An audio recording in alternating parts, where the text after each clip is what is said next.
make it directed to all panelists and attendees. That's the second on the drop-down menu. And I'm just saying that because since we do use it for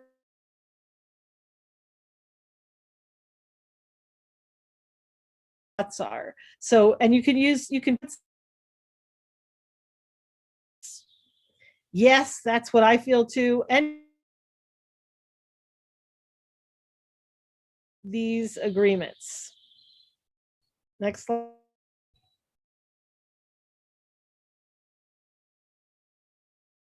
That you want to be treated, full presence, no multitasking. Gets a little intense, or you have something you need to take care of.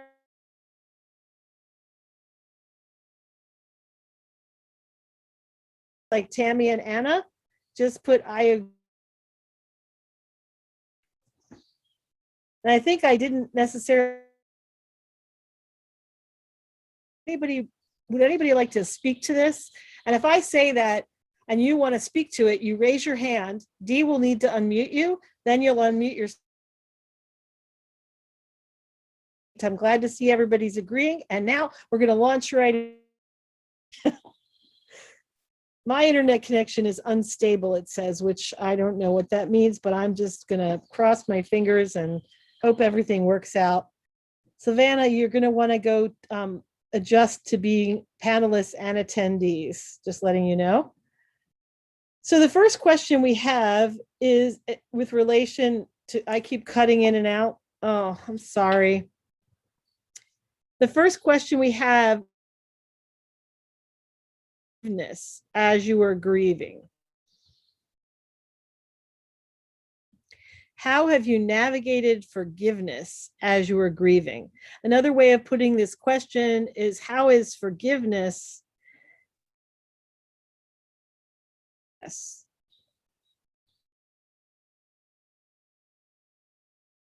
When you lose someone, I mean, I think that this is especially, am I still cutting in and out? Is my audio rough? Well, let me try to move somewhere. I'm going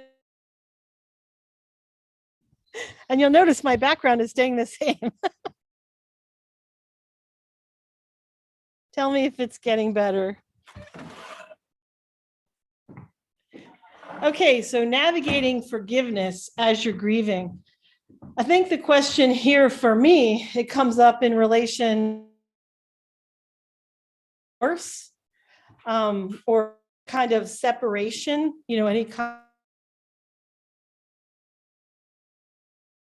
sometimes when we need to cut one because our life, for me, there's a two-pronged process, like and the getting rid of. It has its own momentum. It has a lot of things to do. And then you're left with the space of, you still have feelings. You still have some negative feelings. And for me, forgiveness comes up then, which is I need to forgive them. And I'm just going to give an example with my ex-husband. After I got out of the situation, one way I got to forgiveness was by realizing that all of the things that really bothered me about him and hurt me about the way he interacted with me and the way he communicated with me, because it's kind of who he is. And it was causing 100 times more problems for him in his life than it could for me. And so that allowed me, the compassion was a route to forgiveness, although it was still part of grieving because it was in the loss. So Dana says, I think we all ask the question, did I do enough? Did I give them the attention equal to how I myself, because we'll no longer have a relationship, whether myself too, because that was clearly part of, at least with my process in divorce, like some of the the hardest part of it for me was how I showed up in the relationship. And I can, when you're in getting the divorce or when you're talking to your therapist or whatever, you can blame the other person, and say, he made me, or this is, I couldn't deal with it because he did this. But when you're in the silence after the fact, that I had to deal with who I was and how I showed up. And forgiving myself was clearly part of that process.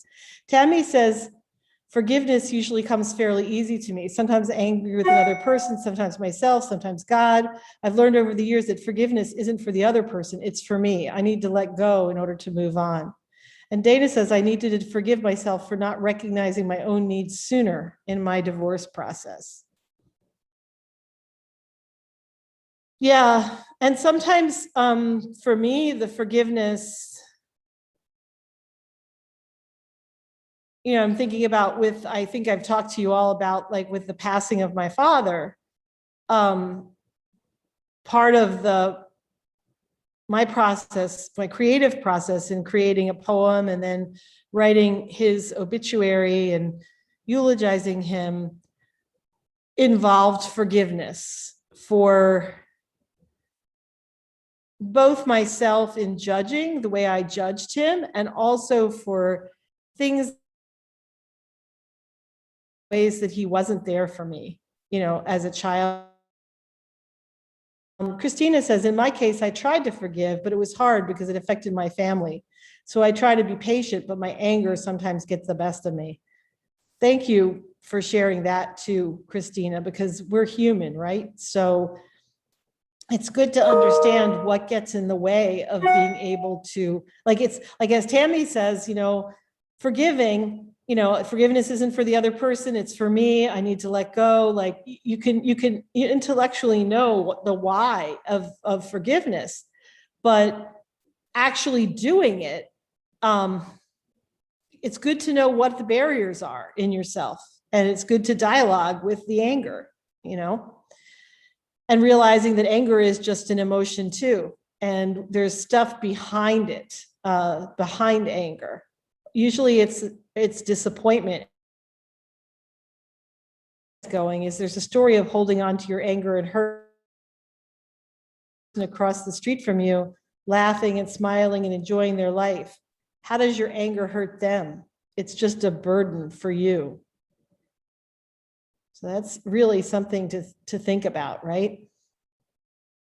Is that your anger is bad for your health, unless it's serving a positive purpose. Because I think there are times where, I think that there's a tyranny of the positive. This is just me, but I think there's a tyranny of the positive going on now, where we're trying to keep ourselves always in the light and always in the positive. And I don't think it's realistic. And beyond that, I don't think it's always helpful. I think sometimes anger causes us to, negative emotions, or the emotions that are difficult for us, are information about when there's friction or when there's a problem. Just like pain is a signal that something's going on that needs to be attended to, anger and other negative emotions can be that kind of signal as well. I'm always fine. And Christina says, I'm always fine till I have to look at him. Yeah. Yeah, I get it. I've been in that. I mean, I guess I've been in that thing where I was very, very angry when I first got divorced, and he was really, really angry at me. And it took a while for me to be able to live through that anger and to have it dissipate. But like grief, I find that it's hard to hold on to any emotion, for long, and eventually, when you work through the forgiveness with yourself, and you work through, your role in it, because sometimes the anger is outwardly directed towards the other person. And so it shields you from having to really, or shields me from having to really look at myself. And I feel totally legitimate in my anger. What he did was wrong. What he did was hurtful. What he did is not in relation to my values. But how did I respond? How did I react? And sometimes my anger at him shields me from being able to look at or needing to look at my own stuff. And Dana says also anger can be a great motivator for action. And Tammy says, I've heard that anger comes from fear. Sometimes I have to reflect. The therapist said anger also can come, it can be a mask for disappointment and sadness, because those feelings, the disappointment and the sadness, are more difficult to deal with, or the fear are more difficult to deal with than the anger. That the anger is an easier emotion for some of us than sadness, which feels like it's much more dangerous. So just food for thought. Let's go to our next question. Dana says there is a saying that no one can make you feel anything. They're just a person doing a thing. The emotion is what we bring to the action.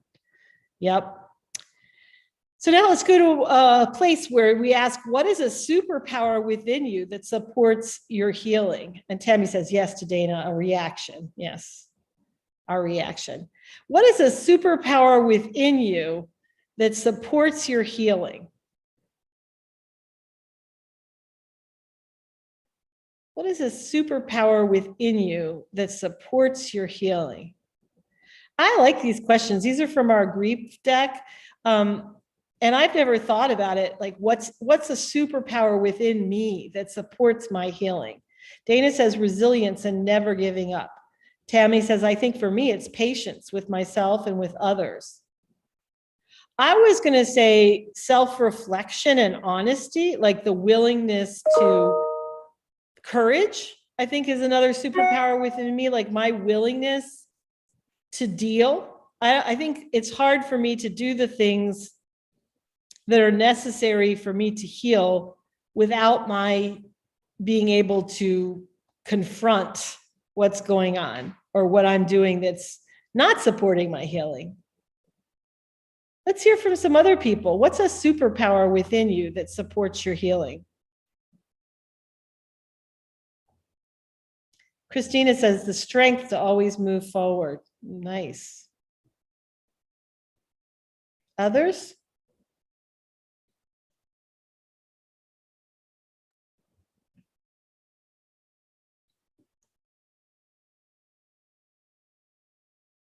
Superpowers.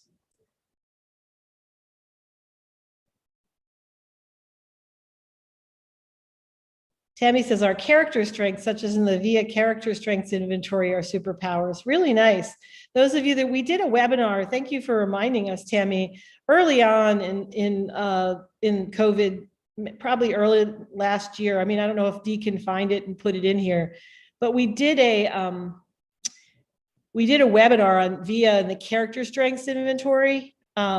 Which is, and it's free, it's available online, and it's very helpful. It's one of those personality tests, really helpful. Luan says, reading spiritual books and books to build self-esteem.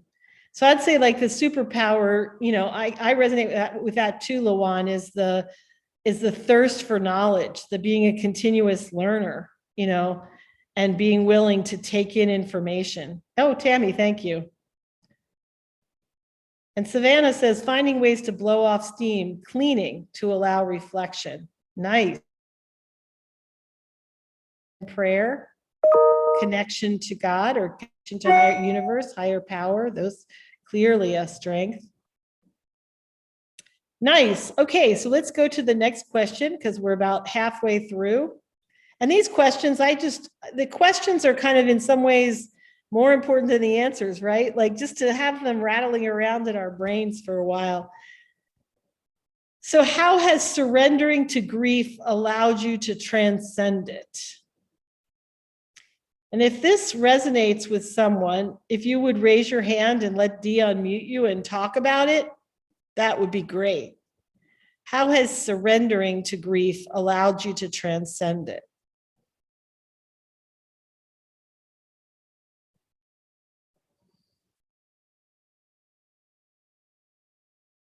Dana. Great, Dana. Good afternoon. Hi. I like to think of my processing of grief as kind of standing, if you've ever stood next to the ocean and you walk into the waves a bit and it's on a windy-ish day and the waves are turning over and rolling. And so there's that point where you are in the water, but you are not getting pulled out by the current wave. But if you get to that point right about where you let the wave kind of come over and take you, if you fight against it, that wave is going to drag you to the bottom, whip you around in the sand, and bring you out choking on the other side of it. If you were to just let go, that wave would quickly move you through that process and bring you out breathing just fine on the other side. But it's when we struggle and fight against it and we're like, no, I'm not going down without a fight, that's when the water takes you under. And I think grief for me is so much like that. There are times that I feel like I'm drowning in it, and that's okay. I need to realize that's a moment in the process and it will pass. Nice. Thank you, Dana. And I think you also kind of responded to the second one too, is the navigating major life changes, remaining open and letting go. Or I heard that in terms of, the ocean, and the ocean metaphor is just like letting the ocean take you. Exactly. And Tammy says, I've really found that to be true too. And I was, it's interesting, Dana, because I was going to use the same standing at the ocean, but I think I was standing at a different place in the ocean, because like if you stand closer to the shore, where you can't dive into the wave, or you can't like just lean back into the wave, or I was thinking about even riding the waves. Like sometimes the power of the ocean just does ground you into the sand, and then the ocean naturally recedes, and gives you. So I mean, that's how I've always thought of it before, but I like yours better. So Christina says, going with the flow. Yeah. How would you respond to that, Dana? Is it going with the flow, or is It is going with the flow in the fact of realizing that in the ocean analogy, so grief or the ocean is going to process how it's going to process. And we don't know exactly when the next wave is going to hit us. And we don't know when we're going to finally kind of give ourselves over to that power of, okay, I'm in the dark point of this, but the sun is coming and I am rising up out of the water again.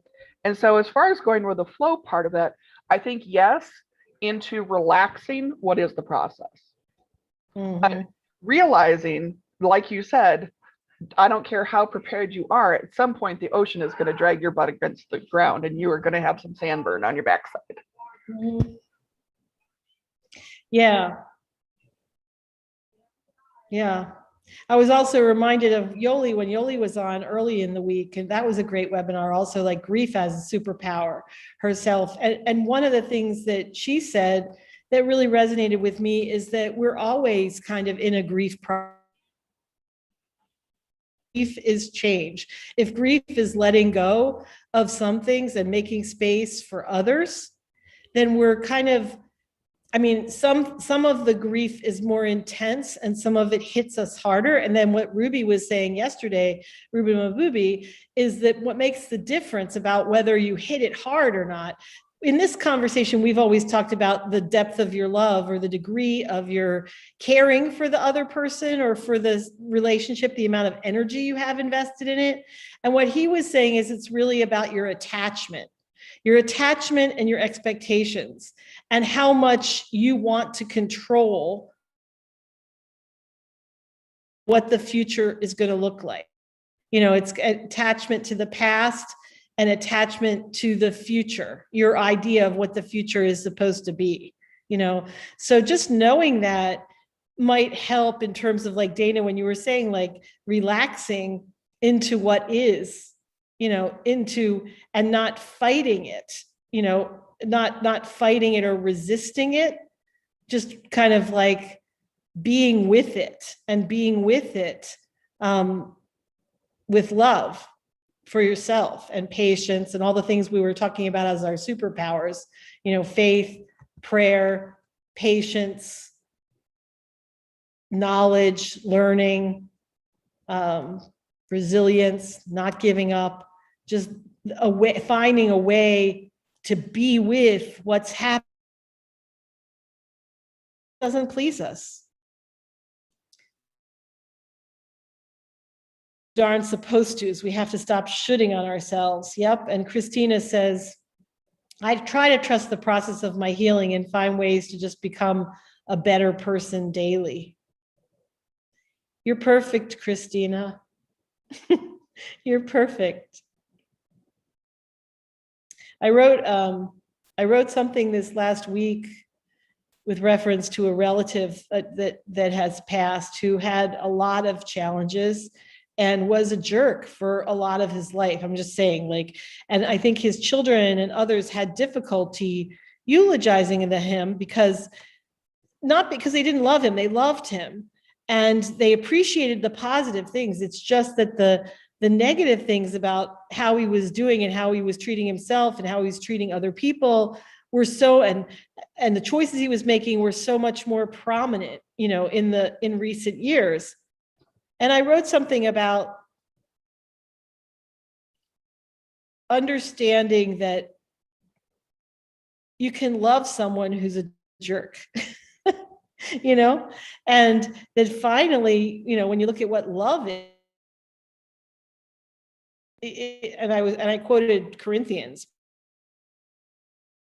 whether you're Christian or not, it's one of the best texts describing what love is. And just the understanding that in the end, he's a child of God. He's a perfect child of God that's gone home, and his soul is at peace now.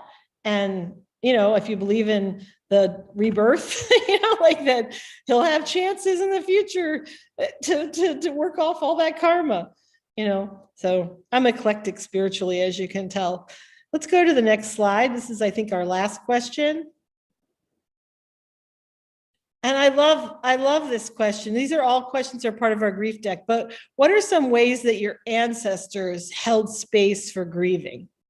And I think this is when Yoli was also talking about decolonization and about how she realized that her ancestors had, I think it's probably one of her questions into the deck, honestly, but that her ancestors dealt with grief very differently than modern society does. Like, it wasn't a stigma. Like, I think that there are our ancestors, or way back especially, there wasn't as much of a stigma to grief or shame associated with grief. It was understood to be a personal and a communal experience, and they had ways of grieving or of supporting people in grief. Tammy says, I've had to realize that some people in my life may not have loved me the way I needed them to, but they loved me the best they could. Yeah, I see, Kathy. That was, I know that was in response to the previous conversation. Yeah, I guess that's what I also resonate with that, Tammy, is that, you know, again, was what I said at the beginning, like with my relative that I was talking about, his inability to deal with the challenges that he was facing, to get, you know, it caused him a lot of pain. You know, it made all of his relationships suffered. It made his quality of life terrible, you know? And so, yes, he wasn't able to love the people the way they needed, his children or the people around him, the way that they needed to be loved. But yes, he was doing his best, you know. And maybe I've certainly been in situations where my best wasn't good enough and I needed to learn, but the learning sometimes doesn't happen right in that situation. Like, it's the pain of that situation that causes the learning to happen later. And then there's forgiveness and there's, you know, all that kind of stuff. And Data says, in the Greek tradition, the family members wear black. The wife would wear black for the rest of her life if she was older, or until she remarried if younger. That would be great if the purpose was to easily identify those people to come together in the community to assist.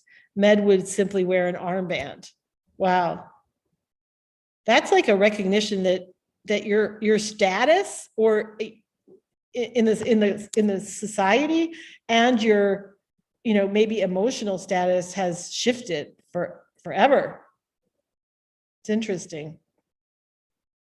I've talked about, the Jewish traditions in grieving, which I found to be really helpful and supportive, like in terms of just the fact that there's ritual. The rituals don't serve, and sometimes you have to break from like ripping your clothes when you hear about the death, and and then sitting Shiva, like you sit on low stools and you don't bathe, and you like you for the week after the death of the loved one, and people come and visit and bring food and keep you company for that week. And then there's something that happens at 30 days, and then there's something, your life changes for 30 days, and then it changes for a year in terms of the things you're permitted to do and not permitted to do. And there's wisdom in all of that. And Dana says Norwegians hold a burial and then move on. Life is too hard work to dwell on death for long. They really don't speak of their dead. That's interesting. It's interesting. I'm going to end with something that I've talked about before, but it really, you can Google it. I think it's Andrew Harvey. It might be. It's about